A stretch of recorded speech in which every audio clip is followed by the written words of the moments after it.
नमस्कार दोस्तों, मैं प्रिंस सैनी आपका स्वागत करता हूं हमारे चैनल लर्न एंड ग्रो में। आज हम बात करेंगे एमीटर के बारे में। एमीटर क्या होता है? तो एमीटर को आप क्या बोल सकते हैं? एक लो रेजिस्टेंस गैल्वेनोमीटर आप इसको बोल सकते हैं। गैल्वेनोमीटर के बारे में हम पहले लेक्चर्स में पढ़ चुके हैं। अब ये जो लो रेजिस्टेंस गैल्वेनोमीटर है जिसको हम एमीटर कह रहे हैं, ये किस काम आता है? ये करंट को मेजर करने के काम आता है।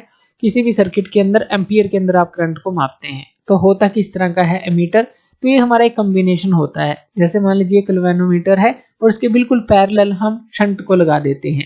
शंट क्या होता है? शंट हमारा लो रेजिस्टेंस वायर होती है जो कि गैल्वेनोमीटर के बिल्कुल पैरेलली कनेक्ट की होती है। अब ये जो पूरा कॉम्बिनेशन है इसको हम एमीटर बोलते हैं। अब इससे फायदा क्या होता है हमारा? जो गैल्वेनोमीटर है अगर हम सिंपली यूज करते तो वो लो करंट के लिए, काफी लो करंट के लिए हम यूज करते, लेकिन ये पैरेलल कॉम्बिनेशन है तो यहाँ पर रेंज बढ़ जाती है करंट को मापने की। तो एमीटर जो है वो रेंज बढ़ा देता है एक तरह से। अगर हम कहें कि गैल्वेनोमीटर की पैरेलली में शंट कनेक्ट कर दें तो एमीटर ये बन गया, तो इसकी रेंज बढ़ गई करंट मापने की। तो इसको हम डायरेक्टली सीरीज में लगा सकते हैं, जिससे क्या होता है कि जो स्ट्रॉन्ग करंट है वो हमारा डिवाइड हो जाता है। जैसे आई करंट है यहाँ पर, तो आई एस जो है शंट से जाता है होकर, और आई जी जो है हमारा इस गैल्वेनोमीटर से होकर जाता है। तो इस तरह से होता है। अब मान लेते हैं यहाँ पर दो पॉइंट ले लेते हैं, एक ए पॉइंट और एक बी पॉइंट, और इनकी जो पोटेंशियल है, यानी कि जो पोटेंशियल डिफरेंस की बात करें हम दोनों पॉइंट्स के ऊपर, ए और बी के ऊपर, तो वो हमारा क्या होगा? तो अब पैरेलली कनेक्टेड होते हैं जब भी रेजिस्टेंस, हमने देखा था कि वहां पर जो पोटेंशियल डिफरेंस होता है बिटवीन पॉइंट ए और बी के बीच में, अगर हम देखें तो इन दोनों के लिए वो सेम होगा। यानी कि पहले कुछ टर्म जान लेते हैं कि आई जो है total current in the circuit है। Total current in the circuit का क्या मतलब है कि जो हमारा गैल्वेनोमीटर से गया आई जी और जो शंट से गया आई एस। जी गैल्वेनोमीटर का रेजिस्टेंस हमने ले लिया, और आई जी हमने ले लिया जो करंट फ्लो कर रहा है गैल्वेनोमीटर से। एन हमने ले लिया number of scale division in the galvanometer.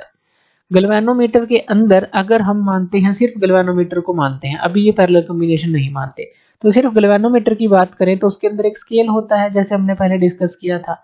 तो उसके अंदर हमने एन ले ली कि नंबर ऑफ स्केल डिवीजन है, अभी देखेंगे इसको भी फिगर के थ्रू। और के हमने ले ली कि जो फिगर ऑफ करंट है फॉर वन स्केल डिफ्लेक्शन, जब जो एरो है एक स्केल डिफ्लेक्शन करता है इन द गैल्वेनोमीटर में, तो के हमने वो ले ली। आई एस ले लिया हमने करंट फ्लोइंग थ्रू शंट, तो आई एस हमने जो करंट फ्लो कर रहा है शंट से वो ले लिया, और एस ले लिया शंट का रेजिस्टेंस। ये टर्म आपको याद रखनी है। अब यहाँ पर एक स्केल ले लेते हैं इस तरह से। अगर हम गैल्वेनोमीटर की बात करें तो यहाँ पर देखिए 0 है, और लेफ्ट में भी 5 10 15 20 और 5 10 15 20 राइट में भी ये रीडिंग दी गई है। यहाँ पर एरो जब अभी 0 पर है, तो यहाँ पर देखिए आई जी का क्या मतलब है? करंट फ्लोइंग थ्रू गैल्वेनोमीटर, जो कि करंट गैल्वेनोमीटर से फ्लो कर रहा है। और जो एन है number of scale division in galvanometer है। जैसे एन क्या है यहाँ पर 20 है, एन की वैल्यू यहाँ पर क्या है 20। देखिए इस तरफ 5 10 15 20, तो जितने भी नंबर ऑफ स्केल डिवीजन है गैल्वेनोमीटर में, अभी गैल्वेनोमीटर हम इसको मान रहे हैं, गैल्वेनोमीटर का स्केल मान रहे हैं, तो एन हो गई हमारे पास 20, और के हो गई फिगर ऑफ करंट जो फॉर वन स्केल डिफ्लेक्शन है। यानी कि अगर एरो जो है एक पॉइंट तक जाता है, एक डिफ्लेक्शन दिखाता है, तो के वो हो गई, तो एक स्केल डिफ्लेक्शन के लिए। अगर हम इसके अंदर बात करें जो फुल स्केल डिफ्लेक्शन प्रोड्यूस करेगा करंट, तो वो कितना होगा? तो यानी कि जो आई जी होगा, अगर फुल स्केल की बात करें, फुल स्केल की बात कर रहे हैं कि फुल स्केल डिफ्लेक्शन कब होगा? फुल स्केल डिफ्लेक्शन यानी कि ये एरो 20 पर आएगा तभी फुल स्केल होगा हमारा। तो आई जी हमारा क्या हो जाएगा? एन इंटू के बराबर हो जाएगा, जो गैल्वेनोमीटर करंट है फुल स्केल डिफ्लेक्शन के लिए। क्योंकि के क्या है? Figure of current for one scale deflection, और टोटल कितने नंबर ऑफ स्केल डिवीजन है? 20। तो आप ऐसा कह सकते हैं कि यहाँ पर जो आई जी है तो वो हमारा किसके बराबर है? एक तरह से 20 के बराबर होगा full scale deflection. N total number of division, और के जो 1 है हमारे पास, ये हमने 1 ही माना है, तो आई जी जो है 20 के बराबर आ जाएगा। ये सिर्फ गैल्वेनोमीटर की फुल स्केल की बात की गई है। लेकिन अगर हम क्या करें, अभी तो हमने सिर्फ गैल्वेनोमीटर की बात की कि ये 20 तक ही माप पा रहा है, 20 रीडिंग तक। अगर हम इसके पैरेलली शंट को कनेक्ट कर दें, यानी कि इसको हम एमीटर बना दें हम, तो इसकी रेंज जो है इंक्रीज हो जाती है। अब टोटल करंट हम मान लेते हैं कि 60 है हमारे पास, अभी सिर्फ न्यूमेरिकल वैल्यू ले रहे हैं मैग्नीट्यूड की, 60 है। पहले 20 तक माप पा रहा था, लेकिन हमें मापना 60 है। तो अब हम क्या करेंगे?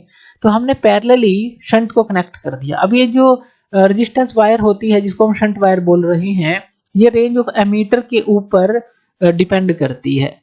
इसको हम कैलकुलेट कर सकते हैं और फिर जो है पूरा एक कॉम्बिनेशन बनाया जाता है अकॉर्डिंग टू करंट जो भी हमें मेजर करना है। मान लेते हैं कि जो 60 है आई है हमारे पास, जो total current in the circuit हमें मापना है, जो मैक्सिमम करंट मान लीजिए वो हमें 60 मापना है।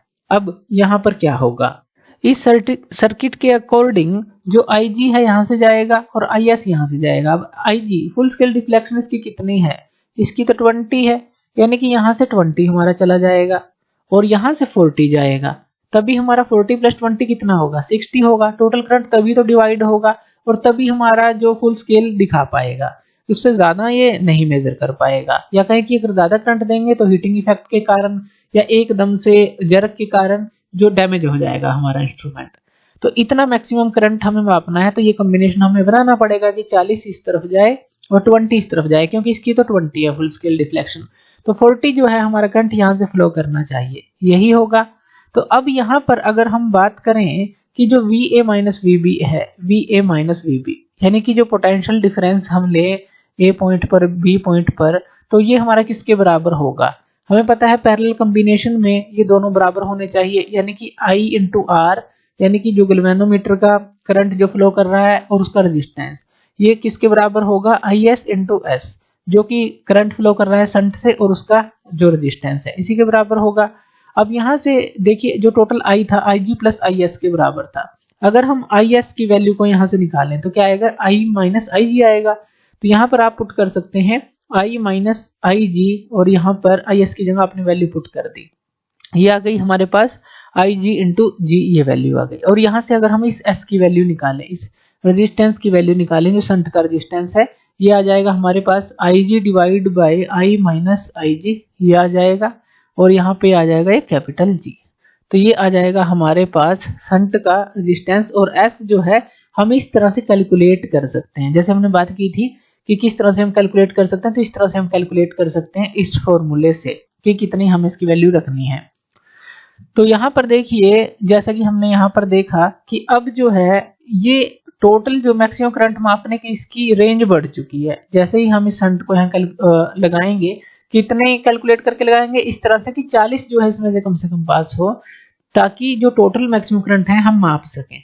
तो इस तरह से एमीटर की रेंज बनाई जाती है। अब यहाँ पर होगा क्या, अब देखिए ये तो 20 माप पा रहा था ये गैल्वेनोमीटर, लेकिन अब हमने 60 की रेंज का बना दिया, इसको 60 की रेंज का बना दिया, यानी कि यहाँ पर अगर हम देखें इसकी जो डिफ्लेक्शन थी, जैसे यहाँ पर ये 5 को दिखाता अगर गैल्वेनोमीटर की बात करते हैं, या 5 को दिखाता, लेकिन अब इस कॉम्बिनेशन के लिए ये कितना दिखाएगा, 5 इंटू 3 यानी कि 15 दिखाएगा। यहाँ पर 15 दिखाएगा। अगर हम एमीटर की बात कर रहे हैं, अब यहाँ पर 30 हो जाएगी, यहाँ पर हमारा 45 हो जाएगा, यहाँ 60 हो जाएगा। तो कहने का क्या मतलब है कि इसने इसकी रेंज को बढ़ा दिया। अगर इस डिफ्लेक्शन की बात करेंगे, पहले 5 इसका आंसर आता, लेकिन जब हम एमीटर की बात कर रहे हैं और करंट की वैल्यू ये है हमारे पास, ये हमें मापना है, तो यहाँ पर फुल स्केल डिफ्लेक्शन के लिए अगर हम देखें तो यहाँ पर 15 होने चाहिए, 15 फिर 30 45 और 60, यानी कि इसने इसकी रेंज को 3 गुना बढ़ा दिया, 3 गुना बढ़ा दिया। पहले 20 माप पा रहे थे, अब 60 हम इससे माप पा रहे हैं, 3 गुना बढ़ा दिया, 20 इंटू 3, फुल स्केल डिफ्लेक्शन अब कितनी है, 60 की है। तो इस तरह से देखिए अगर हम पैरेलल कॉम्बिनेशन बनाते हैं तो गैल्वेनोमीटर की रेंज को हम बढ़ा सकते हैं। और ये जो हम रेंज बढ़ाते हैं, ये जो कॉम्बिनेशन होता है, ये हमारा एमीटर होता है। अब अगर हम इफेक्टिव रेजिस्टेंस की बात कर लें तो इफेक्टिव रेजिस्टेंस जो होगा एमीटर का, वो भी हम निकाल सकते हैं। अब ये पैरेलली कनेक्ट है, ये हमें ध्यान रखना है, शंट का और जो गैल्वेनोमीटर का रेजिस्टेंस है। अब शंट का रेजिस्टेंस जो है S है और गैल्वेनोमीटर का रेजिस्टेंस G है। तो यहाँ पर अगर हम इफेक्टिव रेजिस्टेंस को निकालें पैरेलल कॉम्बिनेशन के लिए, तो वो इस तरह से फॉर्मूला होता है 1/RP divide equal to 1/G plus 1/S, यही होगा। यहाँ से आप एलसीएम लेंगे तो क्या आ जाएगा, S प्लस G डिवाइड में GS, ये आ जाएगा। और यहाँ से जो पैरेलल कॉम्बिनेशन है RP की वैल्यू अगर हम निकालें तो यहाँ पर ये जो है उल्टा हो जाएगा, GS divide by G plus S। तो ये फॉर्मूला हमारे पास बनता है। इफेक्टिव जो रेजिस्टेंस है उसको आप निकाल सकते हैं। अब देखिए जो शंट रेजिस्टेंस था वो लो था, क्योंकि लो रेजिस्टेंस वायर का हम यूज करते हैं, हमें पता है यहाँ पर लो रेजिस्टेंस वायर होती है, जो शंट वायर हम जिसको बोलते हैं, तो इसका रेजिस्टेंस लो होता है। अब अगर हम कंबाइंड रेजिस्टेंस की बात करें गैल्वेनोमीटर और शंट की, तो ये दोनों पैरेलल में कनेक्ट है, तो ये तो और भी लो हो जाएगा। तो इसलिए जो एमीटर होता है उसका जो रेजिस्टेंस होता है काफी कम होता है, मच लोअर रेजिस्टेंस होता है अगर हम गैल्वेनोमीटर से सिर्फ कंपैरिजन करें एमीटर का। और अगर हम आइडियल एमीटर की बात करें तो उसका रेजिस्टेंस 0 होता है, आइडियल एमीटर की बात कर रहे हैं। तो इस तरह से सारी टर्म हमें क्लियर होनी चाहिए। तो ये हमने इफेक्टिव जो है रेजिस्टेंस भी निकाला। तो थैंक यू वीडियो देखने के लिए, और इसी तरह की वीडियोस के लिए आप हमारे चैनल लर्न एंड ग्रो पे हमें सब्सक्राइब कर सकते हैं। धन्यवाद।